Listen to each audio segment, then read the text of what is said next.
अब हम इस टॉपिक के अगले कंसेप्ट के बारे में पढ़ेंगे, जिसमें हम बाइनोमियल थ्योरम के कुछ स्पेशल केसेस के बारे में पढ़ेंगे। अभी तक हम बाइनोमियल थ्योरम में ये पढ़ चुके हैं कि a प्लस बी की पावर n का एक्सपेंशन क्या होता है। अब यदि हम इस एक्सपेंशन में a को x से और b को माइनस वाई से रिप्लेस कर दें, तब हमें लेफ्ट हैंड साइड में मिलेगा x माइनस वाई की power n and right hand side में हमें कुछ इस तरह की टर्म्स मिलेंगी और हम इसे आगे सिंप्लीफाई कर सकते हैं, जिससे हमें x माइनस वाई की पावर n का एक्सपेंशन मिल जाएगा। अब नेक्स्ट केस में यदि हम a को 1 से और b को x से रिप्लेस कर दें, तब इस केस में लेफ्ट हैंड साइड में हमें मिलेगा 1 प्लस x की पावर n और राइट हैंड साइड में कुछ इस तरह की टर्म्स मिल जाएंगी। जब हम आगे इनको सिंप्लीफाई करेंगे, तब हमें 1 प्लस x की पावर n का एक्सपेंशन कुछ इस तरह का मिलेगा। अब एक और केस लेते हैं, जिसमें हमने a को 1 से और b को माइनस x से रिप्लेस किया है। पिछले केस में हमने b को x से रिप्लेस किया था, इस केस में हमने b को माइनस x से रिप्लेस किया है। तो इस केस में हमें 1 माइनस x की पावर n का एक्सपेंशन मिलेगा, जो कि कुछ इस प्रकार का होगा। अब हम अगला केस देखते हैं।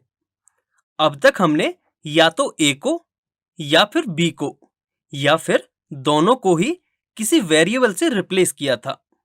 अब हम यहाँ a और b दोनों को 1 से रिप्लेस करने जा रहे हैं, जो कि एक कांस्टेंट है, और देखते हैं कि हमें कैसा रिजल्ट मिलता है। चूंकि a plus B whole raise to power n expansion ये होता है, जो कि अभी तक हमने कई बार पढ़ लिया है। आई होप कि ये अब तक आपको याद हो गया होगा। अब इस एक्सपेंशन को ध्यान से देखिए। इसमें किसी भी टर्म में कोई भी वेरिएबल प्रेजेंट नहीं है, क्योंकि हमने यहाँ a और b दोनों को 1 से रिप्लेस किया है। जैसा कि आप लोगों को पता है कि 1 पर कुछ भी पावर होने से उसकी वैल्यू हमेशा 1 ही होती है, जिससे 2 की पावर n की वैल्यू हमें कुछ इस प्रकार मिल जाती है। अब हम a को 1 से और b को -1 से रिप्लेस करने जा रहे हैं, और ये देखेंगे कि नेक्स्ट रिजल्ट प्रीवियस रिजल्ट से किस तरह डिफरेंट होगा। Since a plus B raise to power n की वैल्यू ये होती है। अब जैसा कि इस इक्वेशन के LHS में 1 माइनस 1 की पावर n है, और RHS में भी सारे टर्म्स कांस्टेंट हैं, जिनमें हमने a को 1 से और b को -1 से रिप्लेस कर दिया है। इस प्रकार हमें फाइनल रिजल्ट कुछ इस प्रकार का मिलता है, जहां इन टर्म्स का सम 0 के इक्वल है।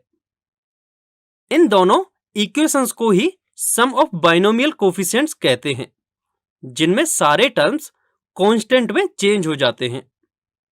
यहां sum of binomial coefficient with positive sign है, जिसमें सारे टर्म्स पॉजिटिव हैं और इनका sum 2 raise to power n के इक्वल है। हम n की डिफरेंट वैल्यूज के लिए डिफरेंट सम कैलकुलेट कर सकते हैं।